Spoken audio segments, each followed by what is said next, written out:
Hello and welcome to another lecture. ఇందులో వచ్చేసరికి previous year answer questions అనేవి practice చేద్దాం మనం. So the term biodiversity was coined by which of the following individuals. వీళ్ళు అంటున్నారంటే coined అంటున్నారు లేదా ఇంట్రడ్యూస్డ్ అనొచ్చు. ఓకే, సో ఇంట్రడ్యూస్ చేసిన వాడు వేరు, పాపులరైజ్ చేసిన వాడు వేరు. కాయిన్ చేసింది మీకు వాల్టర్ జి రోసన్ అండి. He introduced. విల్సన్ అనేవాడు పాపులరైజ్ చేశాడు. బయోడైవర్సిటీ అనే టర్మ్ ని పాపులరైజ్ చేశాడు, ఇంట్రడ్యూస్ చేయలేదు. సో కాయిన్ చేసింది లేదా ఇంట్రడ్యూస్ చేసింది వాల్టర్ రోసన్ బయోడైవర్సిటీ సంబంధించి. అదే మీకు ఎకలాజికల్ పిరమిడ్స్ సంబంధించింది అనుకోండి, చార్ల్స్ ఫెల్టన్ ఎకలాజికల్ పిరమిడ్ సంబంధించిన వాడు, ఎకలాజికల్ పిరమిడ్. అదే ఎకలాజికల్ సక్సెషన్ అనుకోండి, సక్సెషన్ వచ్చేసరికి ఫస్ట్ ఎవరు ఇంట్రడ్యూస్ చేశారు అంటే కనుక కౌల్స్ అనే ఆయన ఇంట్రడ్యూస్ చేశారు. ఓకే, హెకల్స్ అనే ఆయన వచ్చేసరికి దాన్ని పాపులరైజ్ చేశాడు. Let us see 1 minute. Sorry అండి, ఒక చిన్న కరెక్షన్, జస్ట్ మినిట్ అండి. చార్ల్స్ ఎల్టన్ అండి, ఫెల్టన్ కాదు. Just minute.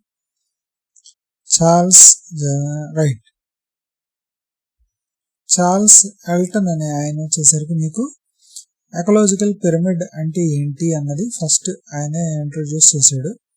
కానీ ఎకలాజికల్ సక్సెషన్ గురించి ముందర ఇంట్రడ్యూస్ చేసింది మాత్రం మనకి కౌల్స్ అనే ఆయన అండి, cowls.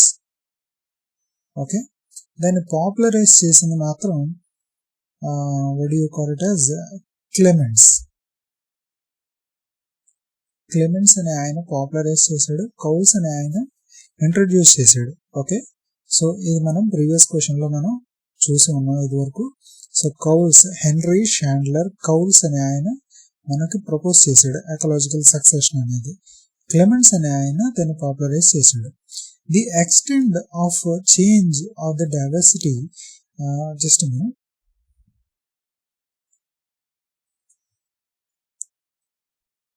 Right. The extent of change in community composition or the degree of community differentiation in the relationship to the environmental gradient is measured by. వీడు ఏమంటున్నాడు, ఎన్వైరన్మెంట్ గ్రేడియంట్ అంటున్నాడు, కమ్యూనిటీ కంపోజిషన్ అని అంటున్నాడు, లేదా కమ్యూనిటీ డిఫరెన్సియేషన్ అంటున్నాడు. So యాక్చువల్గా మనకి 3 రకాల డైవర్సిటీస్ ఉంటాయండి, ఆల్ఫా, బీటా, గామా.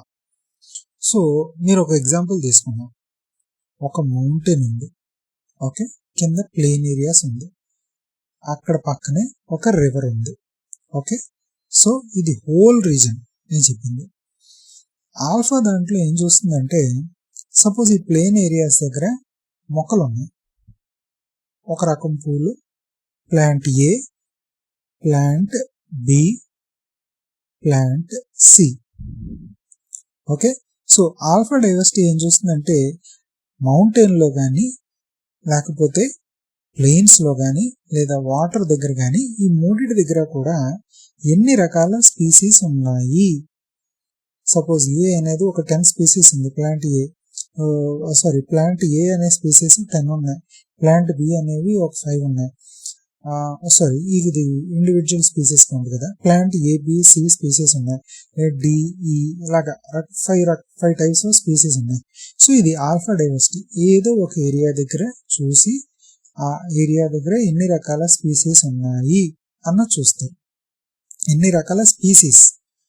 బీటా వచ్చేసరికి ఏమవుతుందంటే, ఒక కొండ నుంచి ఒక వాగు వరకు లేదా ఒక కొండ నుంచి ఒక ప్లెయిన్స్ వరకు స్పీసీస్ ఎన్ని రకాలు ఉన్నాయి.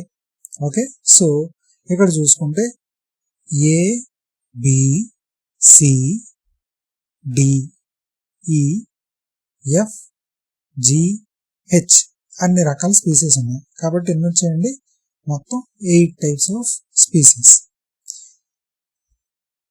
మౌంటైన్ నుంచి ప్లెయిన్స్ దగ్గరకు వచ్చేసరికి 8 టైప్స్ నుంచి సపోజ్ సిడి 5 టైప్స్ కుదించిపోయింది. సో దీన్ని గ్రేడియంట్ అంటారు. అంటే ఆ గ్రేడియంట్ ఎన్ని స్పీసీస్ అనేది అక్కడి నుంచి ఇక్కడికి వెళ్ళేసరికి ఎన్ని రకాల స్పీసీస్ గ్రేడియంట్ ఎలా ఉంది. స్పీసీస్ గ్రేడియంట్ పెరుగుతోందా తగ్గుతోందా, ఆ గ్రేడియంట్ అనేది బీటా డైవర్సిటీ సూచిస్తుంది. సపోజ్ ఇక్కడ 8 టైప్స్ ఉండి ఇక్కడ 8 టైప్స్ ఉంటే గ్రేడియంట్ అనేది 0, ఎందుకంటే no variation in the species. Okay, అది గామా డైవర్సిటీ అనుకోండి, అసలు మౌంటైన్ లోని ప్లెయిన్స్ లోని వాటర్ టేబుల్ ఈ హోల్ ఏరియాలోని టోటల్ గా ఎన్ని రకాల స్పీసీస్ ఉన్నాయి. సపోజ్ ఇక్కడ ఐజే ఉంది. ఓకే, సో ఏబిసిడి ఇక్కడ కామన్ ఎలాగా ఉన్నాయి మౌంటైన్ లో ప్లెయిన్స్ లో. సో 4 ప్లస్ ఈఎఫ్జిహెచ్ మౌంటైన్ లో ఒక 4, ఐజే ఈ వాటర్ టేబుల్ దగ్గర 2, మొత్తం 10 టైప్స్ ఉన్నాయి. సో గామా గ్రేడియంట్ అనేది టోటల్ ఏరియాలో ఎంత ఉంది అన్నది చూపించడానికి. ఆల్ఫా అనేది ఒక పర్టికులర్ లొకేషన్ తీసుకున్నప్పుడు ఆ లొకేషన్ లోని ఎన్ని రకాల స్పీసీస్ ఉన్నాయి. బీటా డైవర్సిటీ వచ్చేసరికి ఒక లొకేషన్ నుంచి ఇంకో లొకేషన్ కి వెళ్లేసరికి స్పీసీస్ యొక్క గ్రేడియంట్ ఎలా మారుతోంది. సో వీడు అదే అన్నాడు, గ్రేడియంట్ ఎలా మారుతుంది, అది beta diversity. In forest ecosystem which trophic level accumulates the maximum amount of the biomass, that is obviously producers అండి. In any ecosystem the shape of the pyramid of energy ఎప్పుడు కూడా always upright అండి, గుర్తుపెట్టుకోండి. How many biogeographic zones are identified in India? 10 అండి, as per the Rodgers and Panwar classification కింద 10 బయోజియోగ్రఫిక్ Jones అనేవి identify చేయడం జరిగిందండి. దోస్ ఆర్ మనం చెప్పుకున్నాం కదండి, Himalayan, trans Himalayan, desert, islands, coastals, Deccan peninsula, Gangetic plains, ఇంకోటి ఉన్నాయండి, ఇంకొకసారి మళ్ళీ చెప్తున్నాం. Trans Himalaya, Deccan peninsula, okay, Western Ghats, deserts, semi arid regions, islands, coastals, ఇంకొకటి ఉంటుందండి, అది ఏంటో చెప్పండి ఒకసారి. దట్ ఈస్ నార్త్ ఈస్ట్ అండి, north east. So Rodgers and Panwar అనే ఆయన 10 బయోజియోగ్రఫిక్ జోన్స్ కింద ఐడెంటిఫై చేయడం జరిగింది ఇండియాని. To qualify as a biodiversity hotspot, a region must contain at least 15 species of endemic vascular plants and have what percentage or less of its primary vegetation remaining. ఇక్కడ చూడండి remaining అన్నాడు, ఇంకా 70% అనేది loss అయిపోయి ఉండాలి. మనకి స్టాండర్డ్ డెఫినేషన్ ఏంటి, 1500 endemic species ఉండాలి, 70% హ్యాబిటేట్ లాస్ అయిపోయి ఉండాలి, అంతే కదా. సో 70% అని చూడగానే ఫస్ట్ అని పెట్టేస్తాం, అని తప్పది. వీడు రిమైనింగ్ ఎంత ఉంటుంది అని అడిగాడు. రిమైనింగ్ అంటే 30% అండి. 70% లాస్ అయితే ఇంక రిమైనింగ్ ఎంత ఉంటుందండి, having what percentage of its primary vegetation remaining or less of its primary vegetation remaining. ఎంత 30% కదా, 70% పైకి పోతే ఇంకేముంటుంది, అంతే కదండి. సో అది ఇక్కడ question filtering. Next just minute, ఇదేంటి ఇలా బ్లర్ అయిపోయిందో బెరీగానే,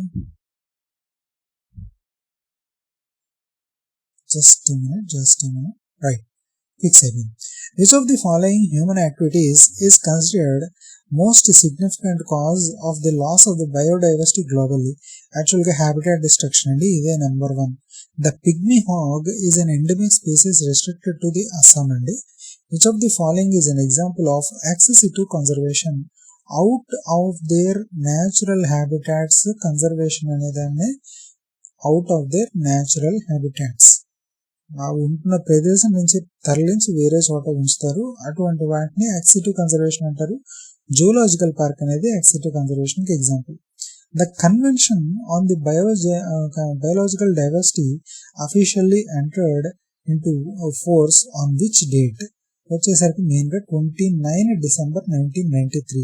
యాక్చువల్గా ఇది రియో ఎర్త్ సమిట్ 1992 అప్పుడే జరిగింది, కానీ కన్వెన్షన్ ఆన్ బయోలాజికల్ డైవర్సిటీ వచ్చేసరికి 29 డిసెంబర్ 1993 దగ్గర ఫోర్స్ లోకి వచ్చిందండి. Okay, next one, the fire triangle వచ్చేసరికి మెయిన్ గా ఎప్పుడు అంటే ఏముంటాయంటేనండి దీంట్లో ఫ్యూయల్, ఆక్సిజన్, టెంపరేచర్. ఈ ఫైర్ ట్రయాంగిల్ ని తీసుకుని మెయిన్ గా ఎనర్జీ అనేది ఉత్పత్తి చేస్తారు, లేదా ఈ ఒక హెజార్డ్ ని తగ్గించడానికి కూడా ఈ మూడింటిని కాంపోనెంట్స్ తో ప్లే చేస్తూ ఉంటారు. సపోజ్ ఒక ఫైర్ పుట్అప్ చేయాలంటే ఆక్సిజన్ అందకూడదు. ఆక్సిజన్ అందకూడదంటే CO2 అప్లై చేస్తారు, అందులోనే CO2 gas, dry CO2 gas apply చేస్తారు. డోర్ క్లోజ్ చేసేసినా కూడా ఆక్సిజన్ అందదు, కానీ ఫైర్ అనేది స్మోల్డరింగ్ యాక్టివిటీలో ఉండిపోతుంది. ఆ డోర్ ఒక్కసారి ఓపెన్ చేయగానే గష్ ఆఫ్ ఎయిర్ రావడం వలన దాన్ని అందుకోవడం కోసం ఫైర్ అనేది బ్యాక్ డ్రాఫ్ట్ కింద బయటికి జప్పమని వస్తుంది. సో అందుకని మ్యాక్సిమం ఏం చేస్తారంటే ఆ బ్యాక్ డ్రాఫ్ట్ ని ఎదుర్కోవడం కోసం వాటికి ఎదురుగుండా water jet, high force water jet అనేది పెట్టి ఉపయోగిస్తూ ఆర్పుతూ ఉంటారు. The process of absorption and storage of carbon in the forest to mitigate the climate changes time as the carbon sequestration ఉంది. ఎందుకంటే they store the carbon in the forest. Which of the following ecological pyramids can be inverted in a parasitic food chain? It's I think pyramids of members అయి ఉండొచ్చు, లేదా pyramids of biomass అయి ఉండొచ్చు. Let us show right pyramid of members. Pyramid of members అనేది it can be inverted in a parasitic food chain. In context of ecological succession, the process of establishment of plants and animals in a new habitat is known as. Actually గా వచ్చేసరికి it's a, what do you call it as, I think it's a reaction of ekisis అండి ఇది. So main గా మీకు చెప్తాను, first న్యూడేషన్ అంటే land అనేది nude గా ఉంటుంది, అప్పుడు దాంట్లో వచ్చే ఫస్ట్ ఆర్గానిజమ్స్ అనేవి పైనీర్స్. ఓకే, ఆ పైనీర్స్ వచ్చిన తర్వాత ఏమవుతుందంటే, just minute, I have to see the stages of the succession also for you to tell it. Next జరిగేది ఏంటంటే ఇన్వేషన్, దాన్ని మైగ్రేషన్ అని కూడా అంటారు. న్యూడేషన్ తర్వాత వచ్చేది మైగ్రేషన్. ఓకేనండి, ఫస్ట్ న్యూడేషన్, స్టార్ట్ బేర్ ఏరియా, తర్వాత ఇన్వేజన్ లేదా మైగ్రేషన్. కొత్త జీవులన్నీ రావడం మొదలు పెడుతూ ఉంటాయి. Just minute.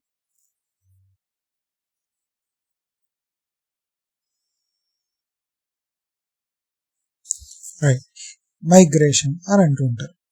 ఆ తర్వాత ఏమవుతుంది, వాటి మధ్యన కాంపిటీషన్ అనేది ఏర్పడుతుంది. ఓకే, కాంపిటీషన్ అనేది ఏర్పడిన తర్వాత ఈ మైగ్రేషన్ అనేది ఏర్పడి ఆ తర్వాత అవి సెటిల్ అవుతాయి. ఆ సెటిలింగ్ ప్రాసెస్ ని ఎకిసిస్ అంటూ ఉంటారు, ఆ సెటిలింగ్ ప్రాసెస్ ని. ఆ తర్వాత వాటి మధ్యలో కాంపిటీషన్ మొదలవుతుంది, ఎవరికి ఎంత ఎక్కువ రిసోర్సెస్ కావాలి అన్నది. ఆ కాంపిటీషన్ మొదలైన తర్వాత ఏమవుతుంది, రియాక్షన్ మొదలవుతుంది. ఈ కాంపిటీషన్ మొదలైన తర్వాత వాటి వల్ల వచ్చే అట్మాస్ఫియర్ రియాక్షన్ అనేది మొదలవుతుంది. ఆ తర్వాత వచ్చేసరికి ఇంకా లాస్ట్ లో వచ్చేసరికి స్టెబిలైజేషన్, దీన్నే క్లైమాక్స్ స్టేజ్ అని కూడా అంటారు. ఓకే, ఇది స్టెబిలైజేషన్, ఇది క్లైమాక్స్ స్టేజ్ అని కూడా అంటారు. సో ఫస్ట్ ఎకలాజికల్ సక్సెషన్ లో న్యూడేషన్ అనేది స్టేజ్, తర్వాత ఇన్వేషన్ లేదా మైగ్రేషన్ ద్వారా జీవులు అక్కడికి వచ్చి సెటిల్ అవుతాయి. ఆ సెటిలింగ్ ని ఎకిసిస్ అంటూ ఉంటారు. ఎకిసిస్ పరంగా సెటిల్ అయిన తర్వాత అవి కాంపిటీషన్ చేసుకుంటాయి. కాంపిటీషన్ చేసుకున్న తర్వాత దాంట్లోని అట్మాస్ఫియర్, ఎన్వైరన్మెంట్ నుంచి రియాక్షన్ వస్తుంది. ఆ రియాక్షన్ అది వచ్చిన తర్వాత ఇంకా లాస్ట్ కి క్లైమాక్స్ స్టేజ్ లేదా స్టెబిలైజేషన్ స్టేజ్ అనేది రీచ్ అవుతుంది. Okay, this international protocol specifically deals with the legally binding framework for access to genetic resources and the fair and equitable sharing of benefits. Nagoya protocol అండి. Nagoya protocol యొక్క year చూసుకుంటే కనుక ఎప్పుడండి, నాకు తెలిసి 2000 Nagoya protocol, just minute, 2010 అండి. 2010 is the Nagoya protocol year. Kyoto protocol వచ్చేసరికి 1997 green house gas సంబంధించి. కార్టెజినా ప్రోటోకాల్ వచ్చేసరికి it's mainly for the rules regarding the transit and handling of the living modified genetically modified organisms అండి. Okay, so ఇది వచ్చేసరికి year 2000 అండి. కార్టెజినా protocol వచ్చేసరికి year 2000. Paris agreement వచ్చేసరికి మెయిన్గా టెంపరేచర్, దాన్ని గ్లోబల్ టెంపరేచర్ని 1.5 సెంటీగ్రేడ్కి లిమిట్ చేయాలన్న డిజైరబుల్, కుదరకపోతే 2 డిగ్రీ సెంటీగ్రేడ్ కన్నా లిమిట్ చేయాలి పర్ ఇయర్ ఇంక్రీజ్ అనేది అన్న desirable. Which individual is credited with the coining of the term biodiversity. బయోడైవర్సిటీని కాయిన్ చేసిన ఆయన వచ్చేసరికి వాల్టర్ జి రోసన్ అండి. దాన్ని పాపులరైజ్ చేసిన ఆయన మాత్రం Edward O Wilson. The extent of the change in community composition or the degree of community differentiation in relation to the environmental gradient is called as a beta diversity.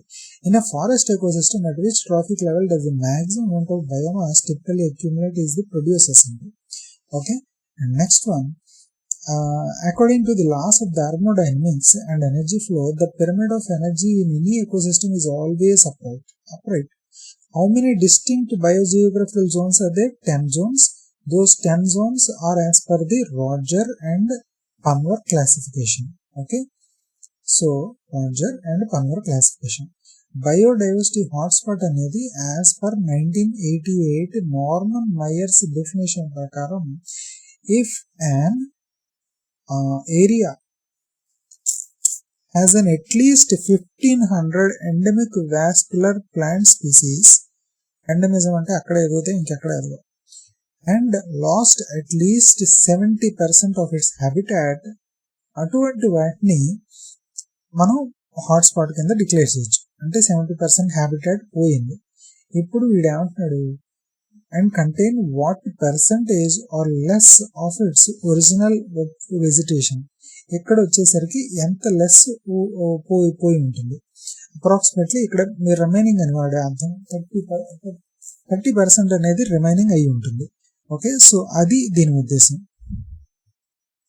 Next, which of the following is a human induced factors, that is habitat destruction. Pygmy hog అస్సాంకి ఎక్కువ endemic అది. And which of the following is a categorized method of ex-situ conservation, that is ex-situ వచ్చేసరికి మెయిన్గా zoo అండి. 29th December 1993లో convention of biological diversity అనేది అఫీషియల్గా ఫోర్స్గా ఎంటర్ అయింది. ఫైర్ ట్రయాంగిల్ అనేది fuel, oxygen and temperature require అయి ఉండాలి. Which process requires absorption and long term storage, that is carbon sequestration. Which of the following scenarios is the pyramid numbers always found to be inverted, that is parasitic food chain అండి. Pyramid of numbers అండి, pyramid of numbers అది మాత్రం గుర్తుపెట్టుకోండి. Okay, parasitic food chain.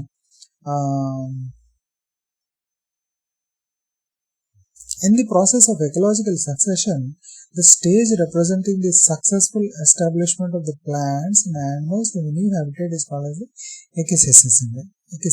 Okay. Next, which of the international protocol provides a legally binding framework for access to genetic resources and the benefit sharing, that is what you call as Nagoya Protocol. ఇది 2010లో వచ్చింది. ఓకేనా. According to the IUCN Red List, the species Therocarpus sandalinus red sandus is classified under endangered అండి. ఇది endangered కేటగిరీలోనే classify చేయడం జరిగింది. As per the Indian State Forest Department ISFR 2021, the total forest and tree cover in India accounts for approximately ఇది 25.76% అండి. యాక్చువల్గా చెప్పాలంటే 21.34% plus 3.4 something అలా ఉంటే 25 ఐ థింక్ ఆ రేంజ్లో ఉంటుందండి నాకు తెలిసింది. బట్ లెట్ us see, 24.62 అన్నాడు లేటెస్ట్ రిపోర్ట్స్ ప్రకారం మీరు చూస్తే కనుక. సో మెయిన్గా ఇండియాకి వచ్చేసరికి అప్రాక్సిమేట్లీ వీడన్నట్టు 24.62% అనుకోవచ్చు. దాంట్లో 21.71% జస్ట్ మినిట్ అండి. రైట్, 21.71% అనేది ఫారెస్ట్ కవర్ కింద ఉంటే అప్రాక్సిమేట్లీ 2.9 లేదా 3% అనేది మీకు ట్రీ కవర్ కింద ఉంటుంది.